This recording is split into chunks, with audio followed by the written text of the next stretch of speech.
La comandante Doris Tijerino Haslan, no le gusta que le digan comandante, sino compañera. Doris Tijerino Haslan, una leyenda heroica del Frente Sandinista, un patrimonio invaluable en la historia del Frente, una mujer de lucha, de una firmeza inigualable. Yo creo que en el Frente Sandinista difícilmente se puede igualar a alguien de la firmeza de Doris Tijerino, firmeza física, firmeza de espíritu guerrero, firmeza ideológica, firmeza política. Yo por lo menos le tengo un enorme respeto y afecto a la comandante Tijerino, y creo que de ella debemos aprender todos los días del mundo. Y escuchándole en una entrevista que le hizo el periodista Elmer Marcia, del canal parlamentario, el canal de la Asamblea Nacional, aprendí enorme.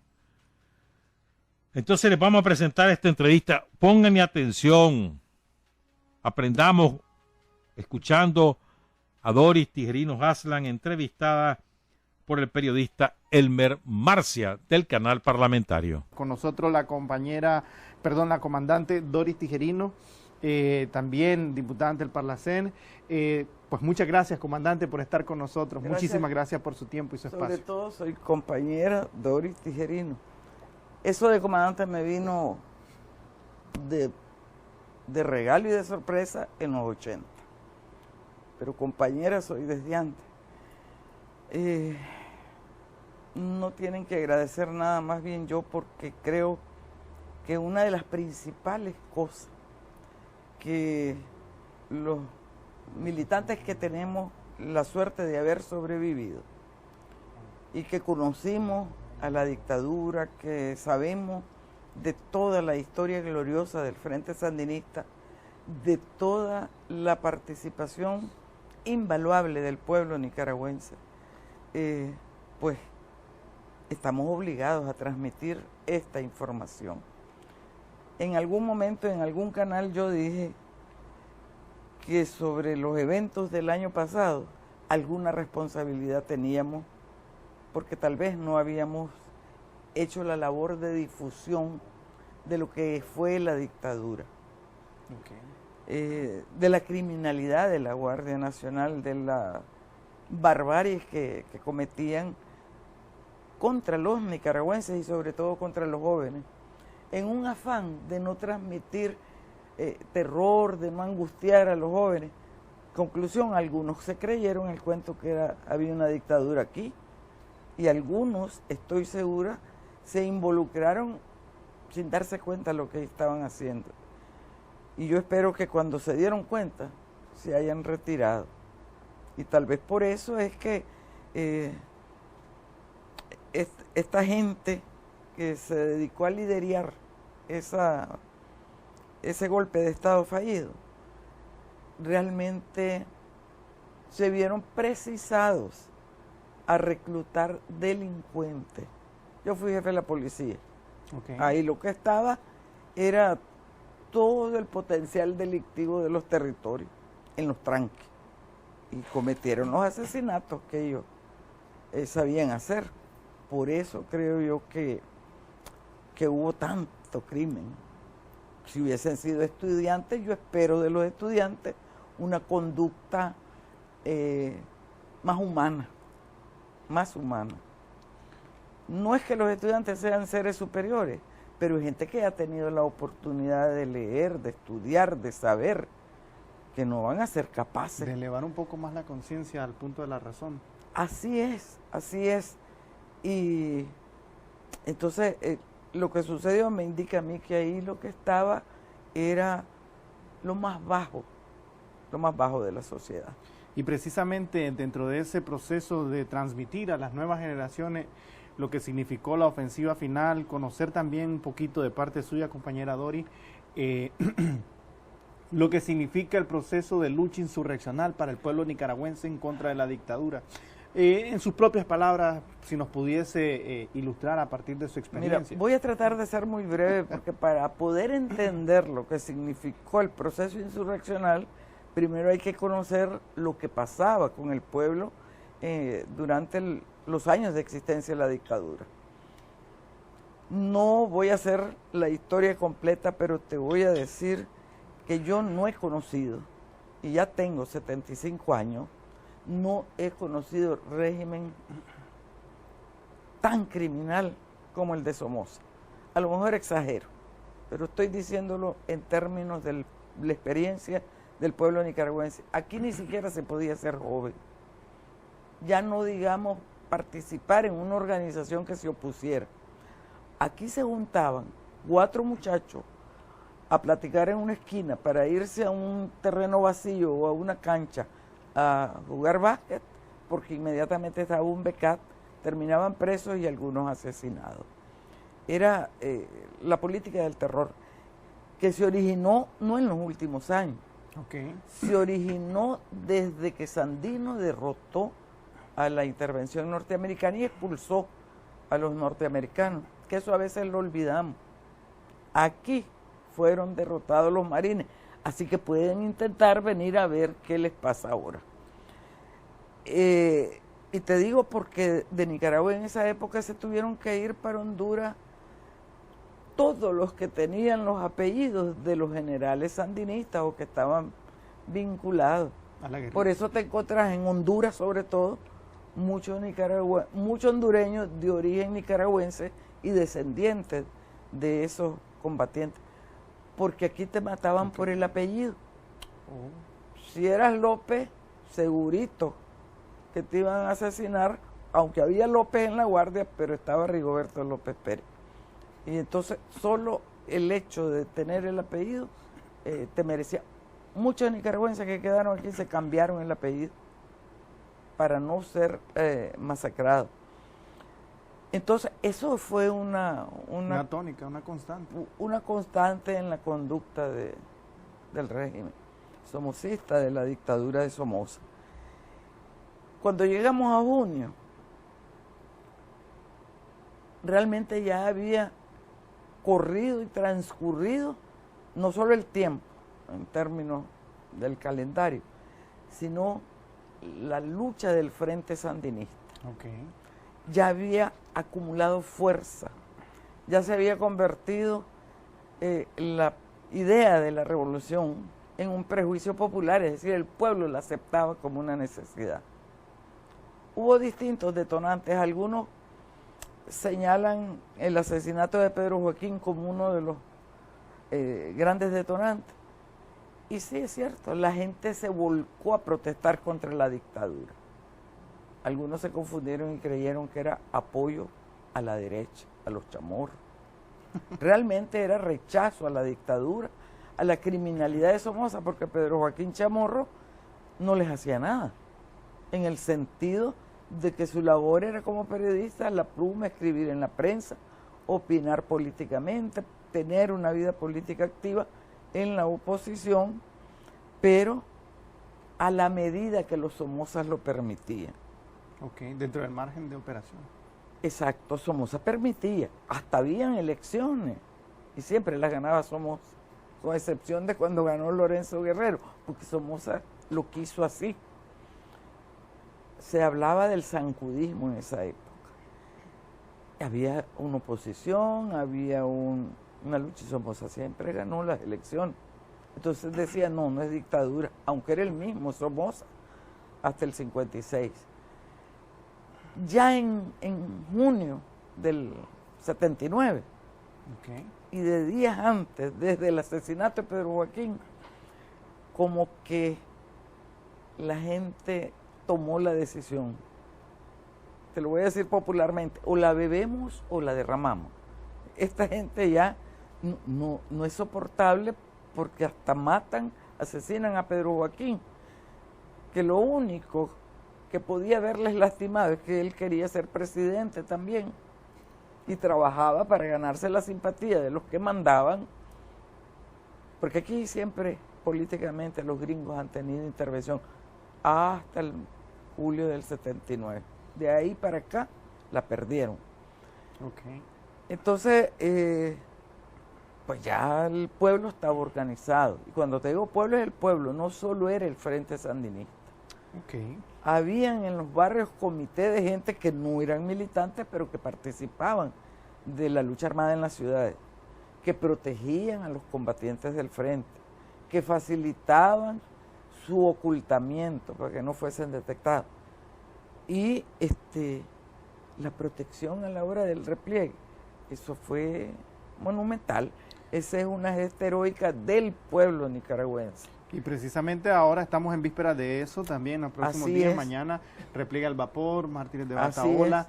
¿Cómo se entienden estas dos acciones? En principio de defensa del pueblo, porque también no eran solamente guerrilleros sandinistas, era el pueblo también que fue masacrado en estas dos acciones. Es que además hay que tomar en cuenta que los guerrilleros del Frente Sandinista eran agentes políticos de transformación.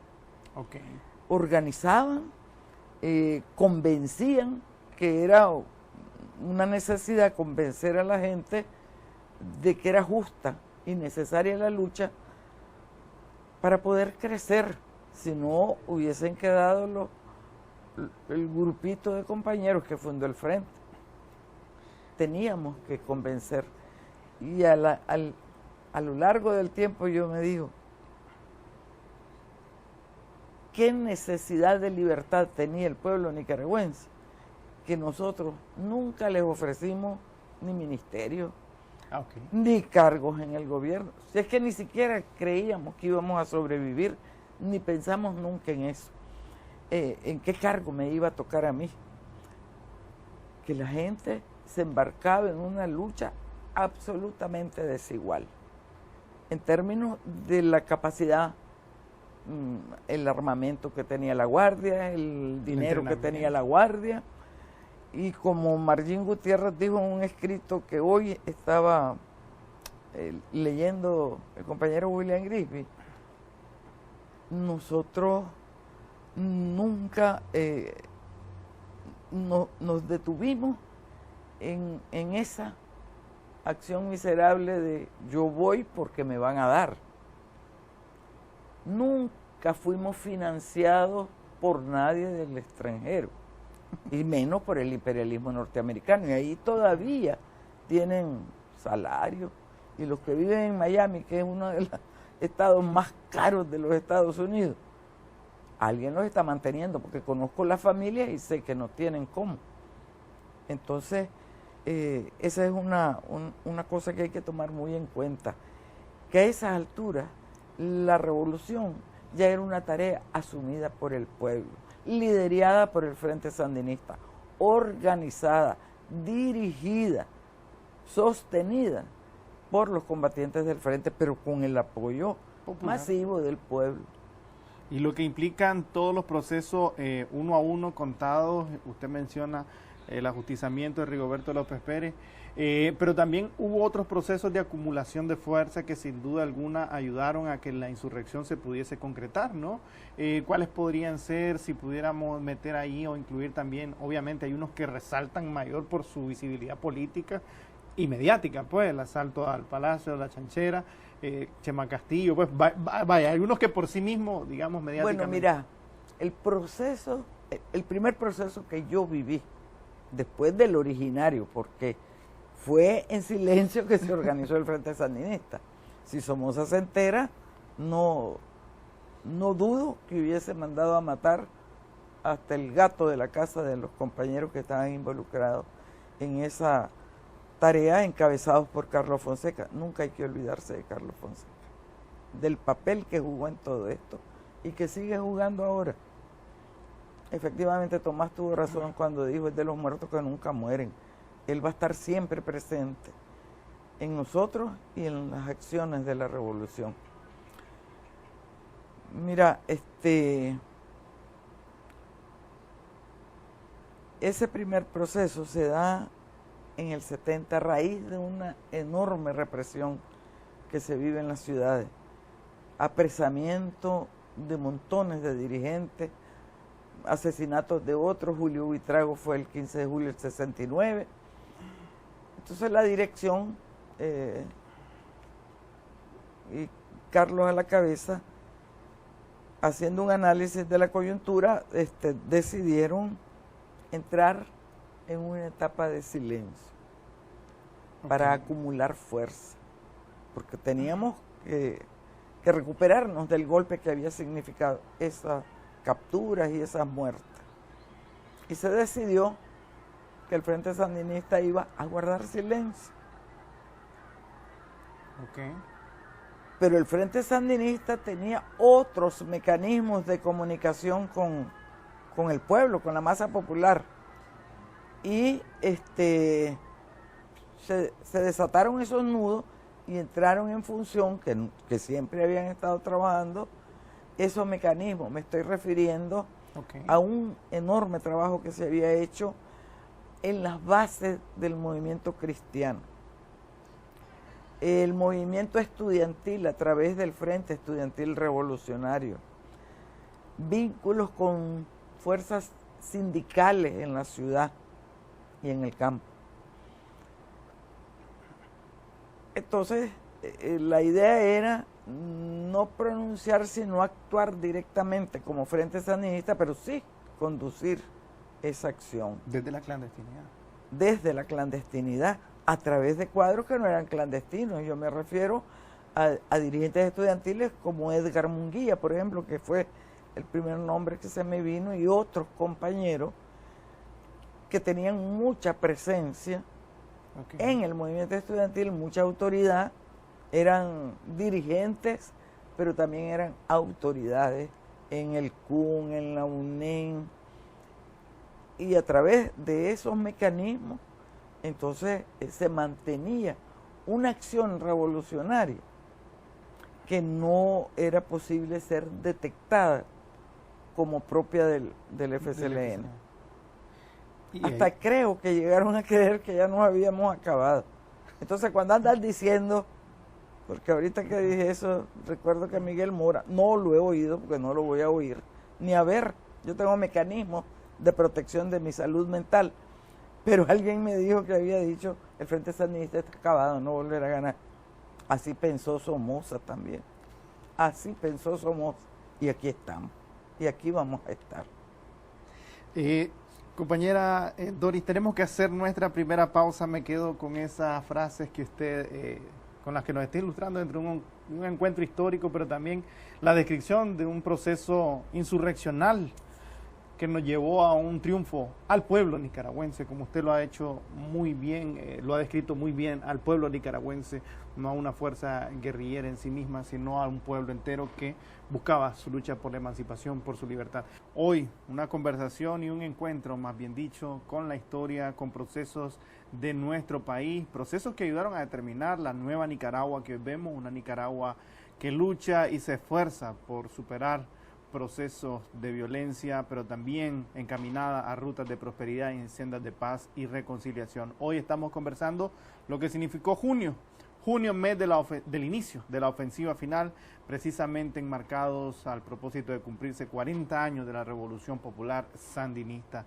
que triunfara el 19 de julio de 1979. Con nosotros continúa la compañera Doris Tijerino, también comandante guerrillera y bueno, una persona muy conocedora de este proceso histórico. Pues compañera Doris, lo que implicó eventos como el repliegue, estamos ya de cara al repliegue, pero también está mañana, tengo entendido, repliegue al vapor, mártires de Bataola. Si bien es cierto, se connotaron en la historia por la brutalidad con la que fueron reprimidos, también era en esa expresión del pueblo. ¿Cómo entendemos estos procesos? Mira, para mí, todo lo que aconteció en junio y luego en julio es la culminación de todo un proceso. No es el éxito de un momento, de una acción, de una táctica o una estrategia, porque a veces creemos que la estrategia insurreccional dio el triunfo. El triunfo lo dio toda la historia y toda la lucha del Frente Sandinista. Toda, la política, la social, la militar.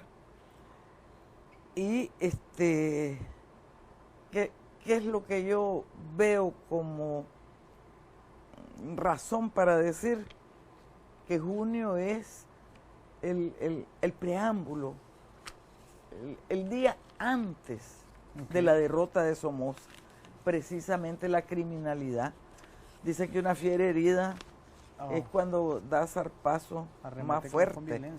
Entonces, creo que ya eso es lo que estábamos viendo. Y yo lo veo arrancar desde antes, lo veo desde el asesinato de Pedro Joaquín. A haber matado, asesinado, como lo hicieron a Pedro Joaquín, y ni siquiera cubrirse la espalda, porque ahí quedaron los autores, las evidencias, que había sido Somoza, que había sido la dictadura, que había sido la Guardia, el que lo mandó a asesinar. Pues ahí están. Entonces me indica a mí que ya es una fiera herida.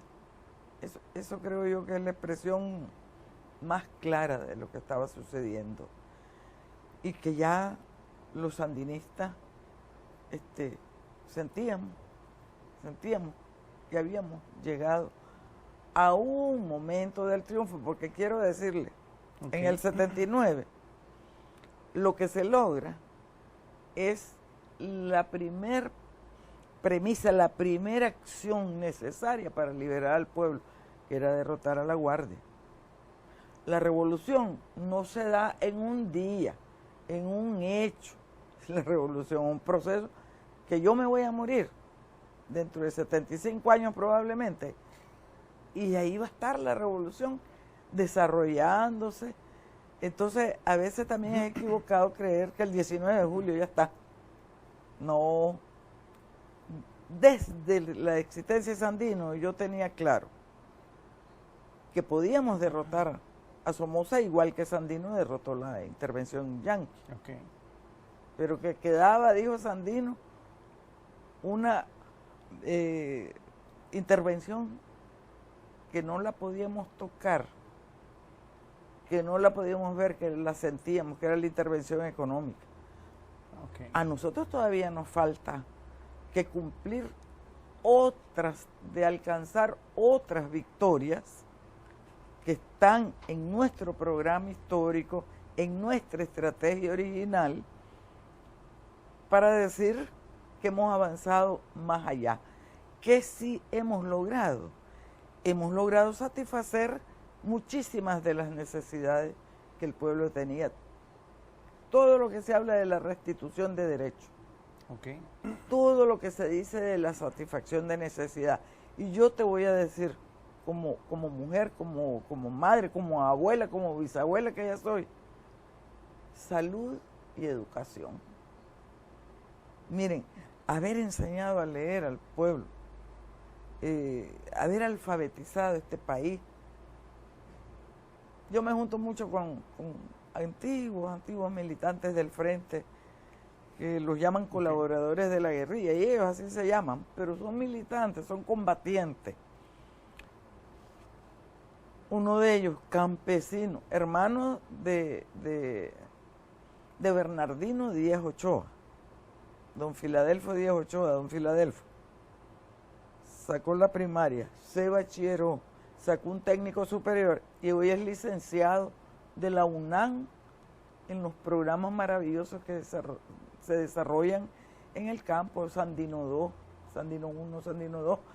Es decir, que aunque digan que hemos traicionado, es porque ni siquiera saben cuál es el programa histórico, el original, el que está debidamente ligado al programa que dejó establecido Sandino. Eso es muy importante. Y la salud, porque aquí la gente se moría sin ir al hospital. Aquí las mujeres llegaban a parir y en una sola cama ponían 2 mujeres. Y probablemente las 2 con sus bebés se iban a morir porque se transmitían enfermedades una a otra. Era horrible, era espantoso. Entonces, creo que para mí, en mi condición de mujer, de abuela y bisabuela, esas son las 2 cosas más importantes. Y sin duda alguna, pilares de trabajo que el pueblo nicaragüense siente como propios y precisamente son los que descansan sobre el desarrollo humano de cualquier nación, no solo de Nicaragua, sino también dos ejes de trabajo para desarrollar a la sociedad en general. Compañera, entender un poquito lo que significa el inicio del camino. Es cierto, usted mencionó un proceso insurreccional, pero el 19 de julio inicia una nueva etapa, ¿no?, para la sociedad nicaragüense, para la historia latinoamericana también. Y dentro de esos procesos, transformaciones sociales profundas, usted menciona dos ejes de trabajo, pero también hubo transformaciones en política. Por primera vez hubo elecciones libres en las que pudieron acudir varios partidos de diferentes tendencias, ideológicamente opuestos unos de otros, pero por primera vez y sin armas, es decir, en un proceso abierto. ¿Cómo entendemos después ese camino? Yo creo que ese es lo que se logra en el 19, yo te decía, es la liberación y resolver la contradicción pueblo-dictadura. Ahí se acabó. No sobrevivió la Guardia, que era un pilar sobre el que se sostenía la dictadura somocista. Y inicia una etapa muy hermosa. Yo te mencionaba dos, pero también el reconocimiento del derecho de la mujer a ocupar la posición que hoy tenemos. Uno de los primeros decretos, yo soy mala de andar memorizando, la verdad que nunca pensé que iba a sobrevivir ni para contar el cuento, ni para ocupar ningún cargo, menos una diputación, pero uno de los primeros decretos de la Junta de Gobierno tiene que ver con la mujer, tiene que ver con la prohibición del uso de nuestra imagen para hacer comercio. Okay. En términos prácticos te voy a decir, antes ponían unas muchachas, yo creo que ya los están poniendo otra vez, hay que los ahorrar, una muchacha en choro, en bikini, sentado en la parte delantera de un carro para vender el carro. Okay. Entonces, todo eso se prohibió. Pueden decir que es exagerado, que es que la belleza de la mujer atrae. Claro, pero yo quisiera que la belleza de la mujer atraiga para inspirar a la gente a seguir avanzando en su desarrollo ideológico, político, social, en su necesidad de lucha que tiene siempre la mujer. Exacto. Desde que nacimos luchando. No como objetos. Exacto, exacto. Y hay muchísimas otras cosas. La incorporación de la juventud en la campaña de alfabetización. Vuelvo a la educación, pero para mí esa es una de las cosas más importantes, porque todo esto que hemos dicho y lo que se pueda decir, por ejemplo, la alfabetización tiene que ver con un mandato de Carlos Fonseca, que dijo, y también enséñenles a leer. Él mismo alfabetizaba en la montaña e instruía a los campesinos que se vinculaban a la guerrilla. ¿Y por qué te digo? Para mí eso es muy hermoso, porque lo que más admiro yo en lo personal, es que sin querer queriendo y sin que muchos se enteren, el programa histórico del Frente Sandinista se está cumpliendo. Y el programa histórico del Frente Sandinista lo que nos dicen es mantener una lucha permanente para liberar en términos absolutos, o lo más que se pueda, al pueblo. Esa liberación solo se la puede dar el pueblo mismo. Pero cuando decimos que es una labor del pueblo, no podemos olvidar la existencia del Frente Sandinista, el trabajo del Frente Sandinista, porque el comandante Daniel es el presidente, claro que sí, lo elegimos. Así es. Pero él ejerce el gobierno en nombre del Frente Sandinista. Ese es el gobierno del Frente Sandinista. La generosidad de Daniel es la generosidad del Frente Sandinista. Él encarna en él mismo, a través de su conducta, lo mejor del sandinista. Y jamás olvidar que Carlos Fonseca nos dio el instrumento para luchar, que es el Frente Sandinista. Ya parezco una vieja necia, pero es que no hay que olvidarse de eso. Y precisamente esos procesos que usted describe son los que el pueblo nicaragüense, hay una frase, y me voy a robar este dicho popular, amor con amor se paga. Es bonita esa frase. Y es así, es decir, lo pudimos ver cuando precisamente trataron algunas fuerzas en nuestro país de dar precisamente un golpe de Estado al gobierno de reconciliación y unidad nacional. el respaldo popular del pueblo, casa a casa, este es mi derecho, tengo necesidad de, y o sea, respuestas de amor precisamente y de solidaridad contra precisamente hechos de violencia jamás antes vistos en nuestro país. Compañera Doris, tenemos que hacer una pausa, pero al volver quisiera que habláramos de ese plan precisamente histórico del Frente Sandinista que lo hemos entendido dentro de esta nueva etapa como un proceso de restitución de derechos, entendido a partir de acceso a la salud universal, educación, educación técnica, rural, a distancia, en todas las modalidades que hoy se cuenta, pero también infraestructuras, pero también desarrollo económico, inclusión de la mujer. Bueno, hay tantos planes y ejes de trabajo que sin duda alguna a partir de esa explicación podríamos entender cómo se van enfocando dentro de ese plan del Frente Sandinista para liberar al pueblo, ¿no? Es decir, dentro de todos los factores y en una realidad multidimensional. Nosotros hoy estamos conversando lo que significó junio dentro del proceso de la ofensiva final de la Revolución Popular Sandinista y del triunfo del pueblo nicaragüense el 19 de julio de 1979. Pues compañera Dori, antes de irnos a la pausa, un poquito entender ese plan de desarrollo humano vinculado al pueblo nicaragüense y algunos programas, unos emblemáticos, otros menos, pero sin duda alguna unidos todos dentro del proceso de transformación y restitución de derechos del pueblo nicaragüense. ¿Cómo entendemos ese compromiso con el pueblo que tiene el Frente Sandinista de Liberación Nacional? Bueno, es que nosotros dijimos que íbamos a hacer la revolución y la hicimos.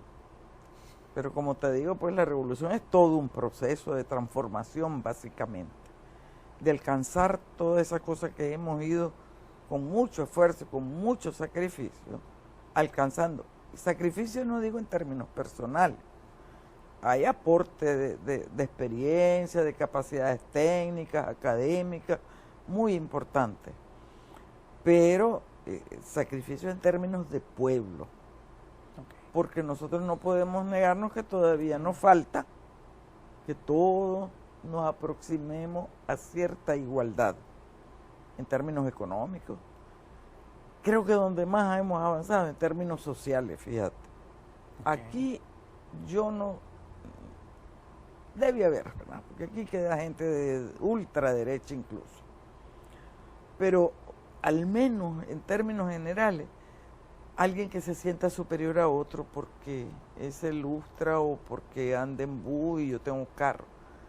Una de las cosas que a mí me gusta es que aquí todos somos iguales.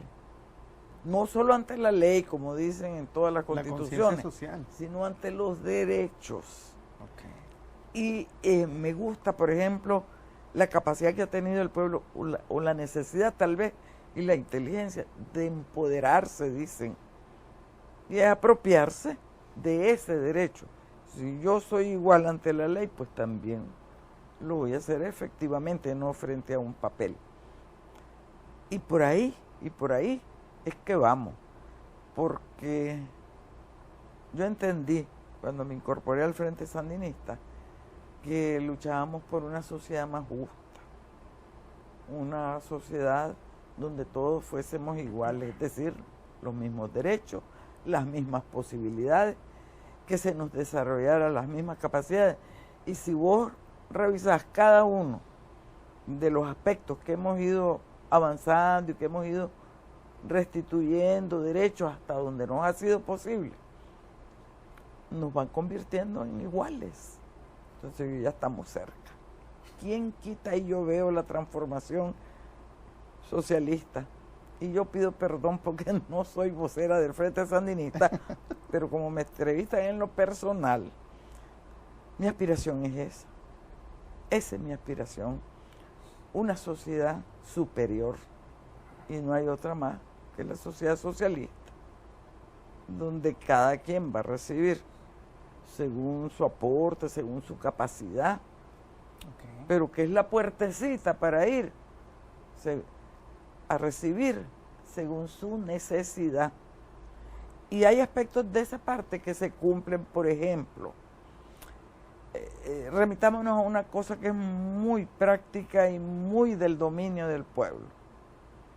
Yo o cualquier otra persona jubilada, su gran necesidad se llama salud, alimentación, Ya no hay fuerza tal vez para laborar, pero capacidad sí hay siempre, no la perdemos nunca los seres humanos.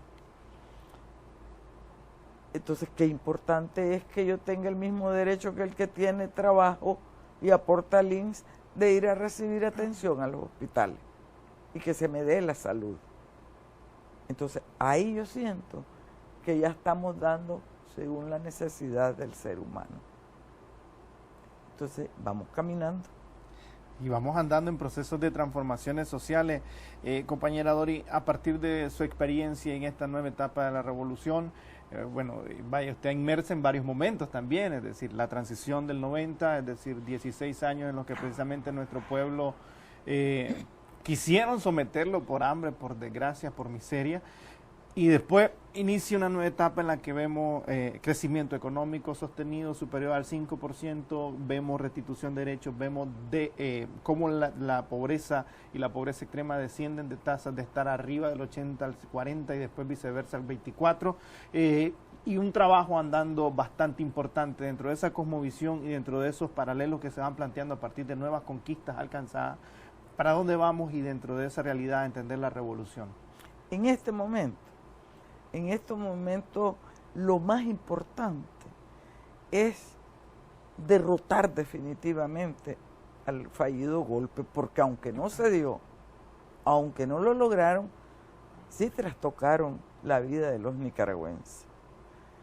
Quizás lo más terrible que nosotros podemos decir es la criminalidad de esta gente, como quemaron vivos policías, ciudadanos, el hijo de Amada Pineda, cómo asesinaron a gente que no estaba ni siquiera viéndolos de mala manera. Okay. Que simplemente sandinista, pues te voy a matar. Violaciones que se dieron en los tranques. Y lo más atroz, lo más terrible, el asesinato de Bismarck. La forma en que lo masacraron. Y a mí me dice, claro, él jamás cedió ante las torturas ni las amenazas. Entonces lo mataron, lo asesinaron porque se comportó como un verdadero sandinista. Pero, ¿cómo ir superando todo esto? Bueno, ahí tenemos la ley de amnistía. Yo digo que entendiéndola, explicándolo a los que lo pueden explicar. Ustedes pueden jugar un papel muy importante.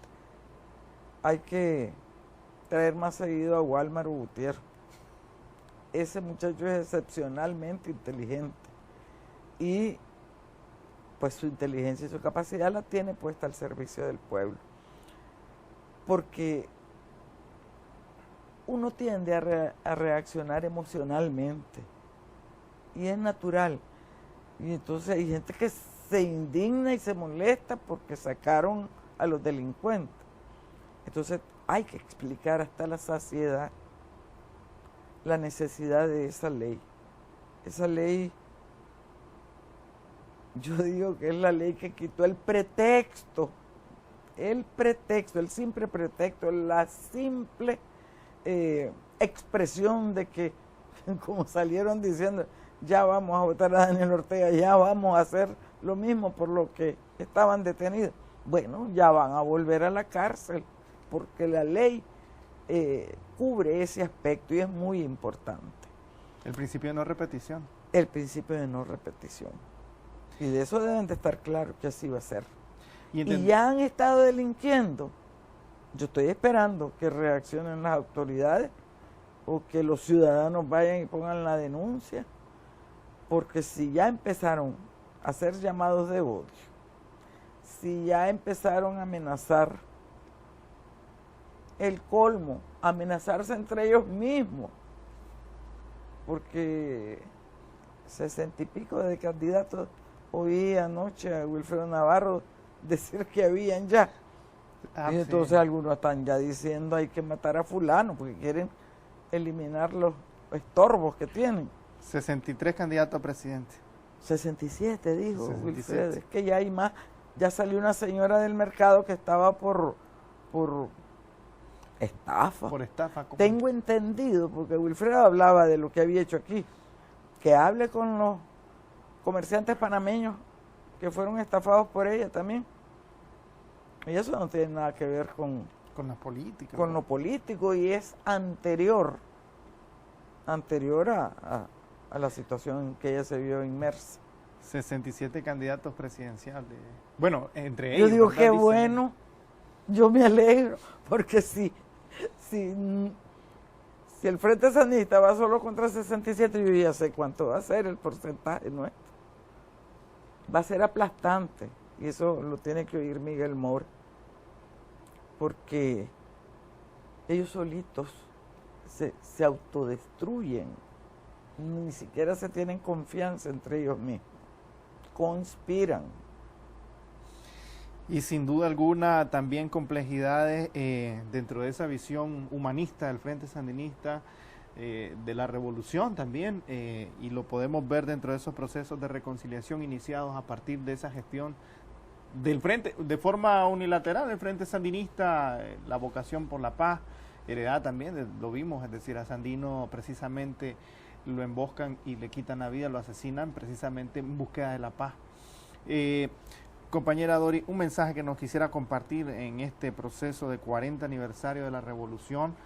Si bien es cierto, usted lo mencionó muy bien, fue el inicio de un proceso que continúa aún y que continuará en el tiempo. Y si quisiera compartir un mensaje con nuestra audiencia, pues adelante. Bueno, quiero, a propósito de la reconciliación.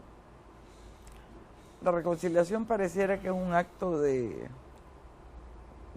perdón, de darse un abrazo, de juntarse de vez en cuando. Para mí es la manifestación de nuestra condición de seres humanos. Y de seres humanos que nos sentimos iguales. Esto no es la primera vez que lo hacemos. Ya lo hicimos para resolver los problemas que quedaron después de las pláticas de Zapoá y de los acuerdos de paz, con la que llamábamos contrarresistencia. Yo, por experiencia laboral incluso, en la bancada del Frente Sandinista en el Parlacén, uno de mis principales aliados es el comandante Calimán, Julio Blandón. Es doctor, es abogado, pero lo llamamos Calimán todavía, ese era su seudónimo. Y no hay problema. Él tuvo la capacidad de entender cuál era la intención del Frente Sandinista al plantear la lucha, al ganar. Nosotros entendimos los errores que se habían cometido en el tratamiento de algunas políticas. Y entonces, si ambos entendimos el problema, lo más lógico, lo correcto, hombre, ¿y por qué estamos discutiendo? Fíjate que eso yo lo empecé a escuchar cuando fui secuestrada, que era diputada de esta Asamblea Nacional. Yo decía, ¿y por qué diablo peleábamos? Si cuando ellos me decían que era lo que pretendían, tierra para los campesinos. Y yo les decía, es que no se dieron cuenta que hubo una reforma agraria. Y que fue que empezaron algunos a acumular tierra otra vez. Y no nos dimos cuenta que esa cosa había que pararla. Pero que también fueron utilizados por antiguos elementos de la Guardia Nacional. Okay. Pero los campesinos que estaban ahí no tenían nada en contra de la revolución y ni siquiera se daban cuenta. Entonces, cuando hay capacidad de raciocinio, cuando uno es un ser racional, hombre, no entenderse con otro y pretender que todo el mundo tiene que someterse a mi voluntad, eso es un error. Y creo que ese ha sido el éxito en los procesos de reconciliación, de tal manera que aunque no hay perdón ni olvido, sí va a haber capacidad de restablecer los vínculos con aquellos que conserven su condición de seres humanos. Porque si siguen de criminales, bueno, serán tratados como criminales.